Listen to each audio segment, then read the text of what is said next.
Bonjour à tous. Aujourd'hui, je vous propose de voir ensemble le cours sur le chapitre 12 qui s'intitule Les transformations nucléaires. Donc voilà le plan du cours. On a une première partie qui est une définition importante. Ensuite, on va voir la définition des transformations nucléaires et les trois exemples de transformations nucléaires qu'on peut rencontrer. Donc, première partie, la notion d'isotope. Si vous vous souvenez, on a dit que dans un noyau, on avait un certain nombre de protons et un certain nombre de neutrons. Les protons, c'est les particules qui sont chargées positivement. Le nombre de protons à l'intérieur d'un noyau définit l'élément du tableau périodique auquel on a affaire. Si on a un seul proton, forcément, on a un hydrogène.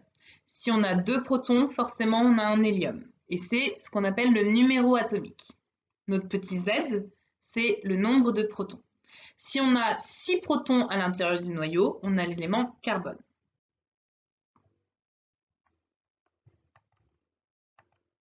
Maintenant, le nombre de protons étant fixe, le nombre de neutrons peut être différent.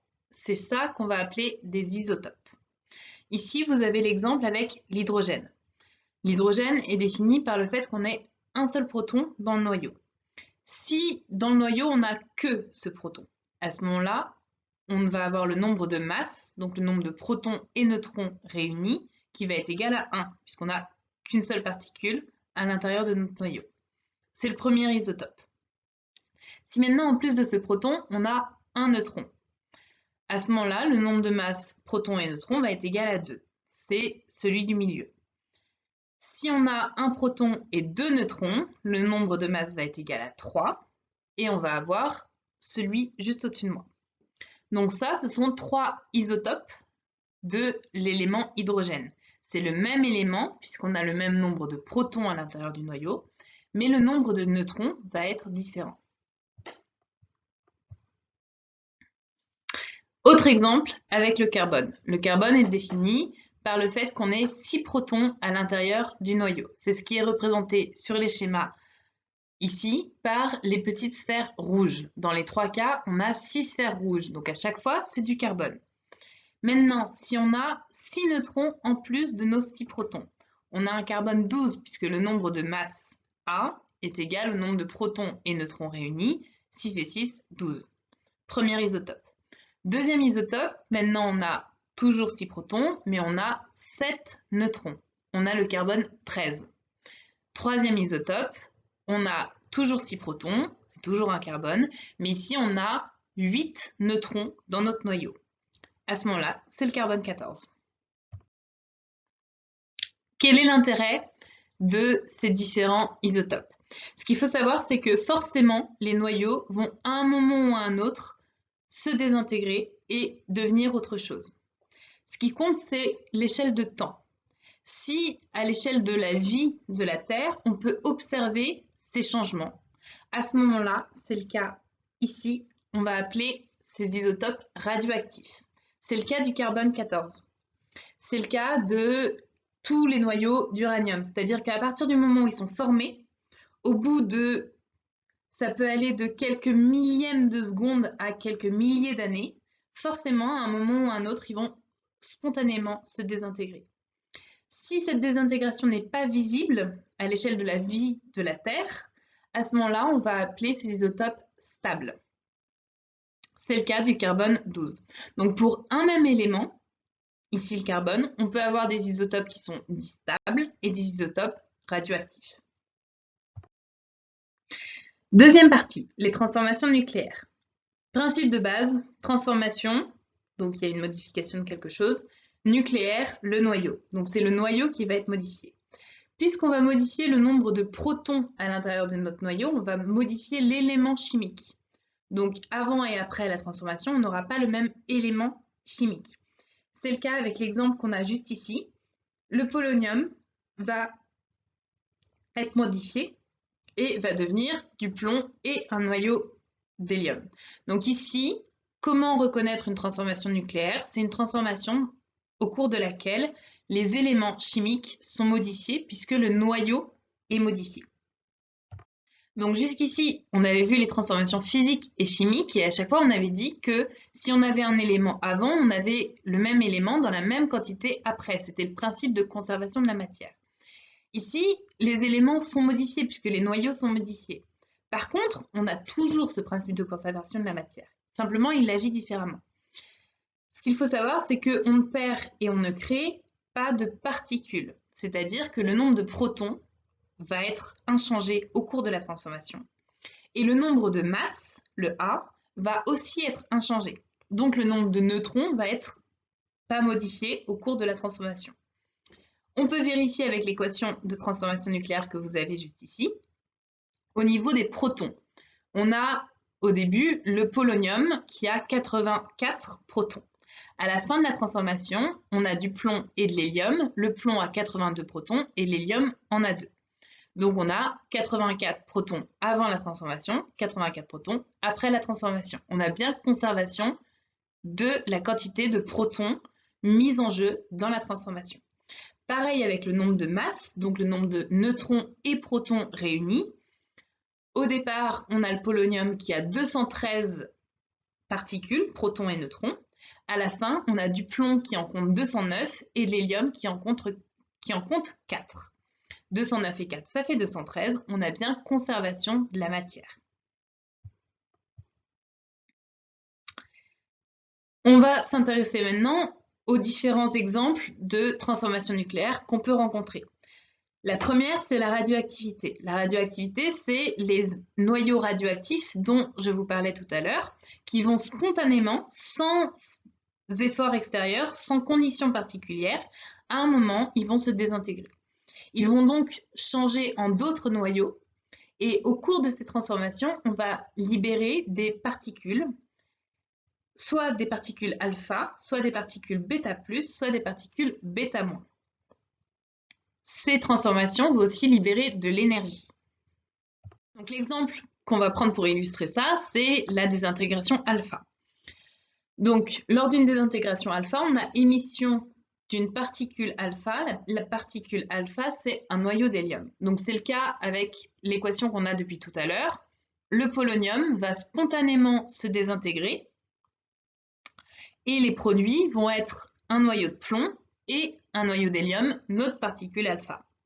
Donc ici, on a une réaction de transformation nucléaire due à la radioactivité de notre noyau de polonium et on a bien conservation de la matière. Donc l'intérêt de cette radioactivité, ça va être au niveau surtout de l'énergie. L'énergie émise lors de la transformation va être émise sous la forme d'un rayonnement. L'application principale, c'est la radiothérapie. Dans la machine que vous voyez juste ici sur l'image, vous allez avoir des noyaux radioactifs qui vont se désintégrer. L'énergie émise au cours de cette transformation va être émise sous la forme d'un rayonnement et ce rayonnement, on va le diriger vers la personne et cette énergie va permettre de casser les cellules cancéreuses. Donc on va pouvoir soigner une tumeur grâce à cette énergie émise lors de cette désintégration. Deuxième intérêt de la radioactivité aujourd'hui, c'est en archéologie. Donc ici, si vous prenez un morceau de bois, que vous allez dans votre jardin et que vous coupez un morceau de bois, vous allez dans ce morceau de bois avoir de la cellulose, qui est une molécule qui compose le bois. Cette cellulose, elle est composée d'atomes de carbone. Parmi les atomes de carbone, vous allez avoir des atomes de carbone 12 et des atomes de carbone 14, un certain nombre. Si vous venez tout juste de couper votre bois, le carbone 14 va être dans un certain pourcentage. Si par contre le morceau de bois que vous avez dans les mains, il a été coupé il y a 10 000 ans, la quantité de carbone 14, au fur et à mesure des années, va avoir diminué puisque le carbone 14 a subi des désintégrations. Si le morceau de bois a 20 000 ans, la quantité de carbone 14 va être différente. Et donc à partir de ça, c'est le schéma que vous avez juste ici, on va pouvoir dater un objet ou une momie ou n'importe quoi contenant du carbone grâce à la proportion de carbone 14 à l'intérieur. Deuxième exemple de transformation nucléaire, c'est la fission nucléaire. Donc ici, c'est plus une transformation spontanée, c'est une transformation qui a lieu sous l'action d'un neutron. Vous avez la petite vidéo ici. Donc, c'est pour des noyaux qui sont extrêmement lourds, où on va projeter un neutron dessus, et ces noyaux extrêmement lourds vont se séparer en deux noyaux plus légers. Vous pouvez voir sur l'image qui est juste au-dessus qu'on va avoir quelques neutrons qui vont être émis aussi, qui sont des neutrons isolés, et cette transformation va apporter énormément d'énergie. Un exemple de transformation nucléaire, c'est la transformation de la fission de l'uranium 235. Donc, à chaque fois qu'on voit une équation de transformation physique, chimique ou nucléaire, on se pose la question quelle est sa nature et est-ce qu'on a conservation de la matière. Donc ici, puisque les éléments ne sont pas les mêmes avant et après la transformation, forcément c'est une transformation nucléaire.